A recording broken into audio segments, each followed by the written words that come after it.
네, 레드캠프 오늘은 성일종 국민의힘 의원과 함께합니다. 어서 오세요. 네, 안녕하십니까. 네, 일단 이거부터 좀 여쭤봐야 될 것 같은데 김건희 특검이 어제 두 번째 압수수색 시도를 했는데 또 당에서 강하게 반발을 했고 막아섰고요. 무산됐죠 어제도. 이 압수수색 자체가 잘못된 것이지요. 어떤 점에서요? 그 헌법상 정당이나 종교는 다 이게 보장하게 되어 있잖아요. 어떠한 범죄 혐의가 있어서 500만 명에 달하는 당원을 명부를 달라고 하는 것이죠. 무슨 문제가 있으면 이러이러한 범죄 사실이 있으니까 이러이러한 사람이 있는지 확인해 달라 그렇게 요청을 하는 거예요. 통째를 어떻게 다 달라고 그럽니까? 근데 어제 보도를 보면 그 당원 가입했던 의혹을 받고 있는 통일교 교인들 과 대조를 좀 하게 해달라 이렇게 먼저 준 명단을 이렇게 달라고 그러니까 뭐 이렇게 명시했던가 봐요. 보니까 없더라는 거 아니에요. 그 이제 처음에 20명인가? 예, 그거 없더라는 거 아니에요. 그런 명단에 대해서 그걸 어떻게 달라고 그럴 수 있어요. 그건 불가능한 얘기입니다. 이거야말로 정치 보복이고 이 야당 탄압을 전면적으로 하는 것이죠. 그게 특검이 하는 거잖아요. 그리고 특검 정확하게 알아야 합니다. 국민들께서. 왜 그러냐면 특검이 어떤 정당성이 있습니까?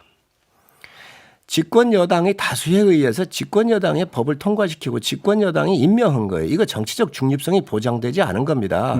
헌법을 위반한 거잖아요. 그럼 그런데 이 사실 자체를 야당이 인정할 수가 있겠습니까? 특검을 인정을 못한다는 말씀이실까요? 저는 그거는 그리고 이러한 특검이 선례가 있었나요?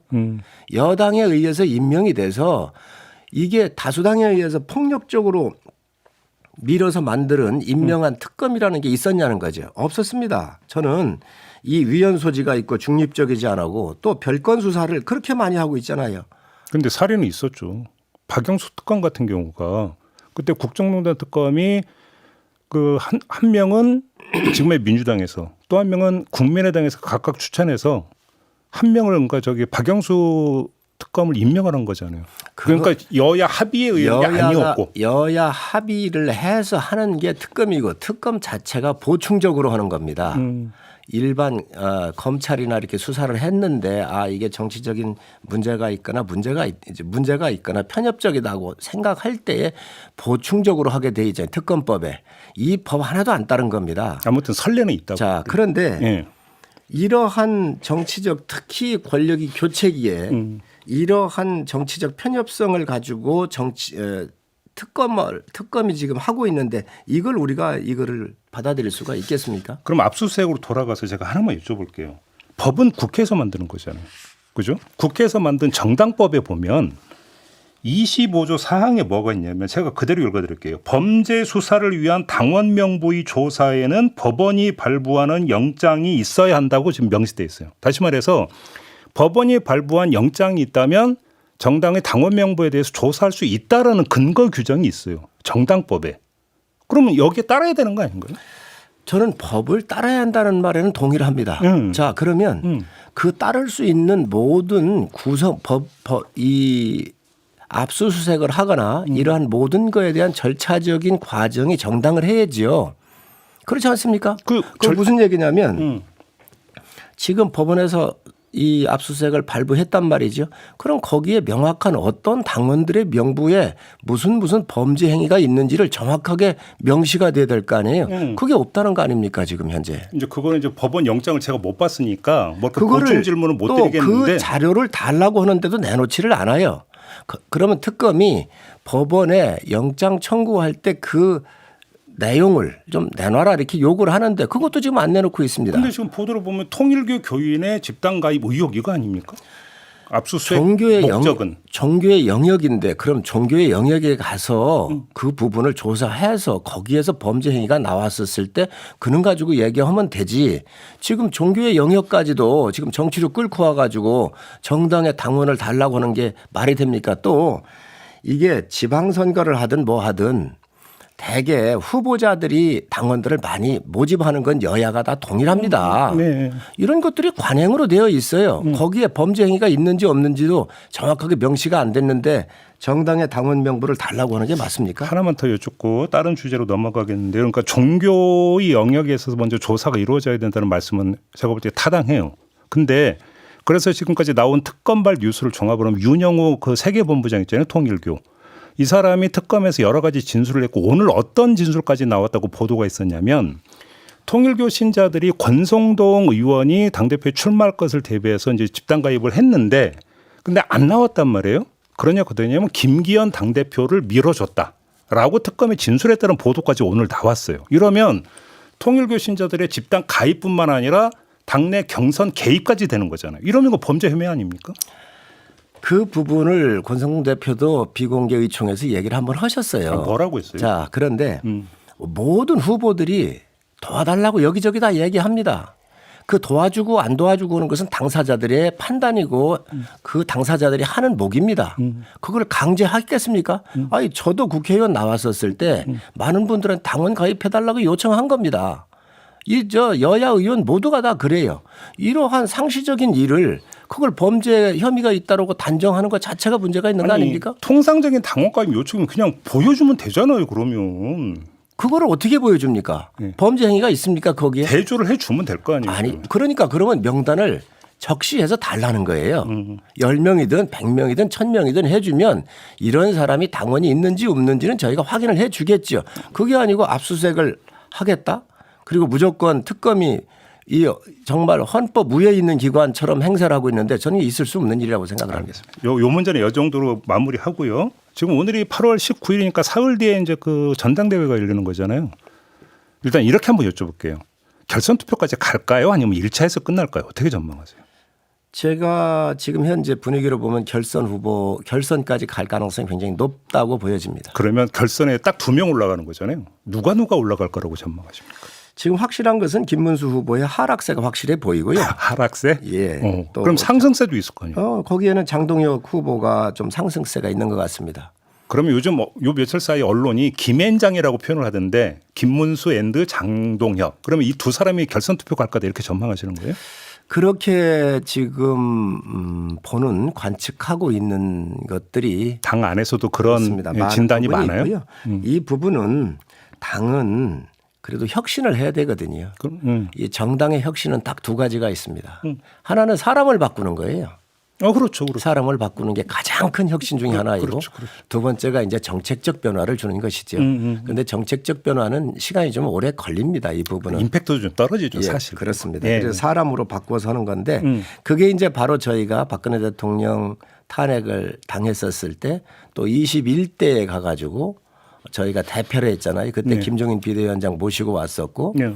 또 김종인 비대위원장이 오셔서 당을 혁신하는데 여러 가지 역할을 하셨고 그리고 박원순 오거돈의 성추문 사건에 의해서 서울과 부산시장을 저희가 가져왔거든요. 모든 선거가 졌었는데 희망을 봤죠. 그리고 나서 이준석 대표의 30대의 젊은 우파의 젊은 지도자를 세우면서 당이 혁신했던 선례가 있습니다. 그래서 대개 정당은 그 국민들한테 드리는 사인이 되게 사람으로 새롭고 신선한 사람으로 바꾸는 것이 혁신의 시그널이 될 수가 있습니다. 잠깐만 그 지금 말씀의 맥락을 쫙 들으면 신선함이라고 하는 지금 단어에 제가 꽂혔는데 혹시 의원님이 장동혁 후보의 당선 가능성을 염두에 두고 신선이라는 단어를 쓰신 거 아닐까요? 대답하기는 어렵지만 저는 기본적으로 김문수 후보가 나와서는 안 된다고 생각하는 사람이고 이미 여러 차례 얘기했습니다. 예, 맞아요. 예, 왜 그러냐면 예. 대선 과정에서 본인이 약속을 했었던 단일화를 안 하신 분이잖아요. 의원총회에 오시지도 않았습니다. 그래서 9일 날 오셨다고요.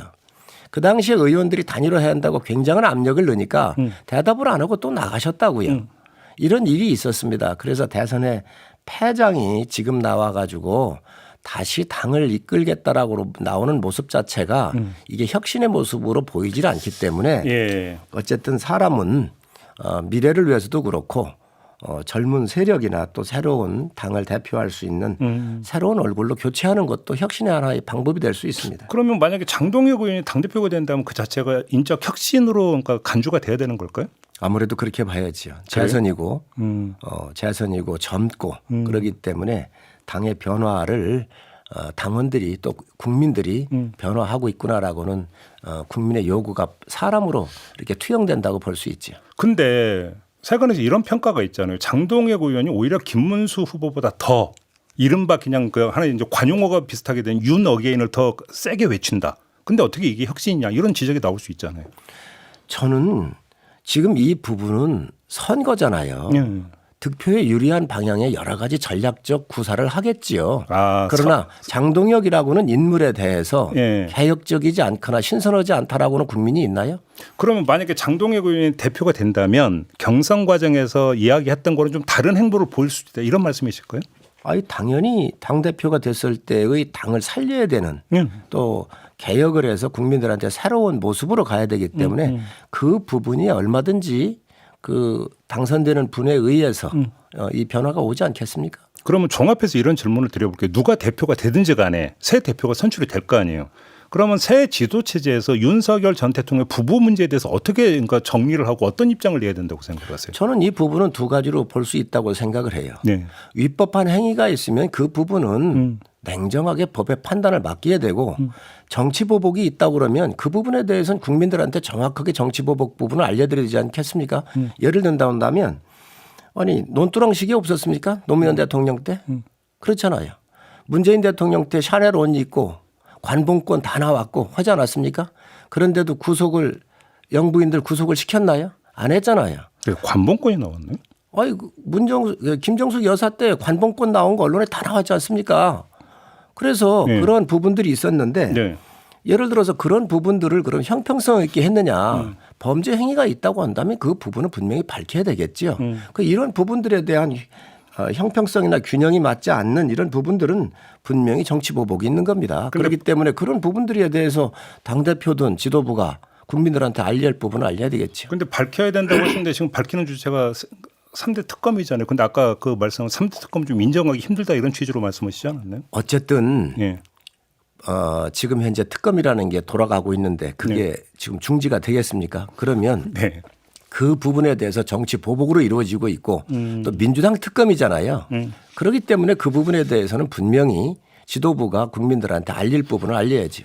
저거 2부에서 전현희 의원하고 인터뷰를 했는데 만약에 그 이제 수사기관이 그 법에 명시돼 있지 않습니까? 근데 만약에 특검에서 수사기관이 좀 너무 부족하다.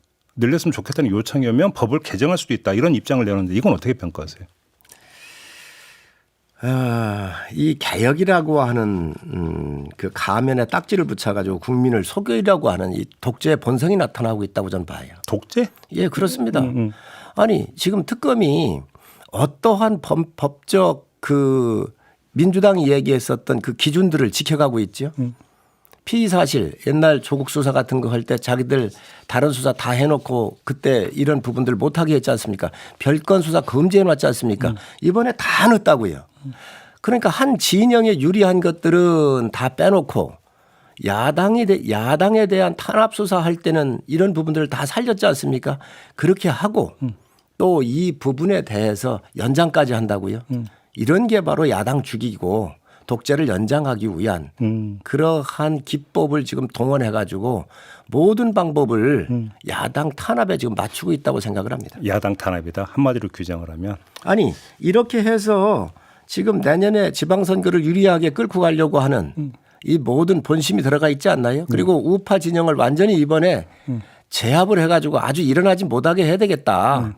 이러한 정치적 계산이 깔려 있는 거 아닌가요? 이 질문은 좀 형식 논리긴 하지만요. 윤석열 전 대통령은 국민의힘 탈당했잖아요. 그런데 어떻게 야당 탄압이에요? 별도지. 아니 야당에 지금 현재 모든 수사가 집중되고 있지 않습니까?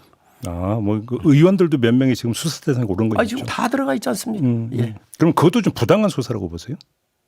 연결되어 있는 부분이기 때문에 수사를 같이 하겠지요. 그러나 전체적으로 옛날에 여권 전체를 다 하고 있는 거기 때문에 이 부분이 기본적으로 야당에 대한 탄압으로 가고 있는 것이죠. 알겠습니다. 국회로 좀 돌아와서 이제 내일 모레 21일부터 이제 그 방송 입법 등등에 대한 또 이제 본회의 처리가 예고돼 있는데 역시 필리버스터 발동하는 겁니까? 야당이니까 할 수 있는 것은 다 해야죠. 그리고 그 필리버스터를 비롯해서 국민들한테 알려드릴 부분을 충분히 알려드릴 수 있도록 모든 방법은 다 동원해야 한다고 생각을 합니다. 근데 좀 솔직히 필리버스터 맥빠지지 않습니까? 의원님 솔직히 어떠세요? 야당이 할 수 있는 게 그것밖에 없잖아요. 그것도 안 할 수는 없지 않습니까? 안 할 수가 없다. 그렇습니다. 왜냐하면 저희가 일전에 박정호 의원하고 인터뷰했는데 여쭤봐서 똑같이 근데 솔직히 의미 없고 효과도 없다고 말씀하시길래.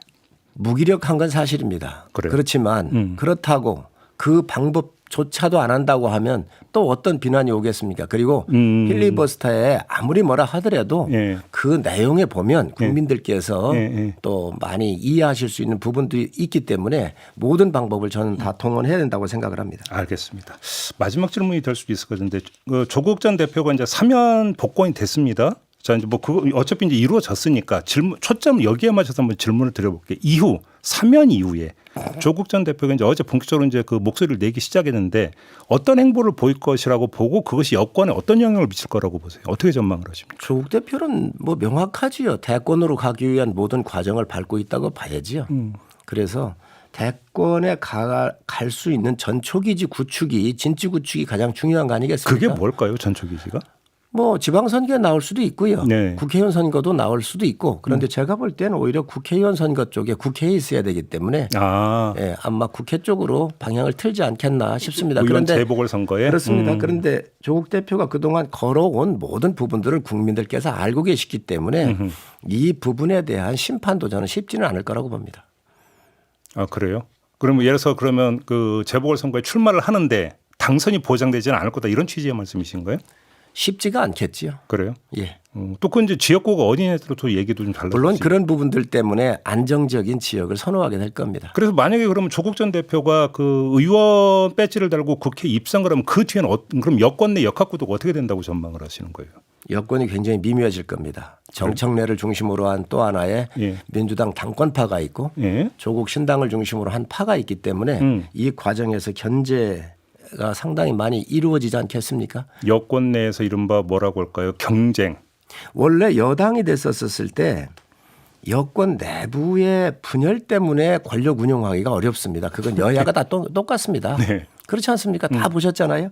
아마 하나의 축도 또 하나 조국 대표를 중심으로 생기기 때문에 아마 그에 따르는 여권의 정치적으로 이 권력을 매니지먼트 하는데 굉장한 어려움이 있을 거로 예상을 합니다. 합당을 해도 그럴 것이다 이렇게 보세요? 합당 쉽지 않을 거요. 아 어렵다고 보세요? 저는 쉽지 않다고 봅니다. 어떤 점에서 그렇게 보세요? 견제 세력이 많이 늘어나지 않겠습니까? 예. 아 그래요? 예. 조국 전 대표에 대한 견제 세력? 조국에 대한 견제는 당연할 것이고요. 네. 조국 또한 민주당 여러 주자들에 대한 견제가 또 이루어지겠지요. 그게 각 정당이 갖고 있는 그러면 그 말씀은 지금 민주당 안에서 합당에 소극적이거나 반대하는 사람들이 나올 거다 이런 말씀이시네? 당연히 나오겠지요. 그래요? 예.